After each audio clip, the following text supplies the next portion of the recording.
તમે મિત્રો આ પૂરો વિડીયો જોવો ને પછી તમે કોમેન્ટ કરજો। ભટ્ટ સાહેબ તમારું બાપની બૈરી થવા નથી આવી, હું મારો માલ છોડાવવા આવી છું। હું આટલા વર્ષ 30 વર્ષથી મારી જવાનીથી ગડપણ આવી ગયું, 64 વર્ષની થઈ, મારી આમ કોઈએ જોયું નથી। બધા મારા ભાઈ બાપ બધા હતા, પણ અમને બધાએ સપોર્ટ આપ્યો છે, પણ આવા ખરાબ શબ્દો બોલ્યા નથી।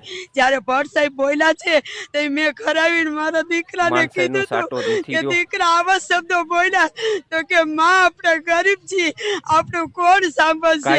આ જગ્યાએ મોટા ઇન્સ્પેક્ટર હોય, પીએ હોય, અધિકારી હોય કે મોદી સાહેબ હોય, એની માને કોઈએ કીધું હોય તો હું તમે આખી દુનિયા હલાવી ન દે, પણ મારો દીકરો જ્યારે ગરીબ હતો ને, અને મારો દીકરો કાંઈ કરી શક્યો નહીં, પણ મારું એટલું જ કહેવાનું છે કે ભટ્ટ સાહેબને અહીં તમે બોલાવો અને ભટ્ટ સાહેબને મારે માફી નથી મગાવી એટલું કઈ। ભટ્ટ સાહેબ આજે હું છું, કાલે વાર મરી જાવ, પણ કોઈ અધિકારી આવી બેની દીકરી ઉપર આવું નહીં બોલતા। એ ગરીબ છે એટલે પેટ માટે ધંધા કરે છે ને, ખરાબ તો ધંધા નથી કરતા ને। રોડ પર ક્યારે અમને એમ થાય કે અરે અમે રોડ પર બેઠા છીએ, પણ અમને શોખ નથી, અમારા ઘરે છોકરા હોય, છોકરાની વહુ હોય, નાના છોકરા એના હોય, અમે કમાવા ન જઈ તો અમે લાવીએ ક્યાંથી? તમે શું સજા કરશો?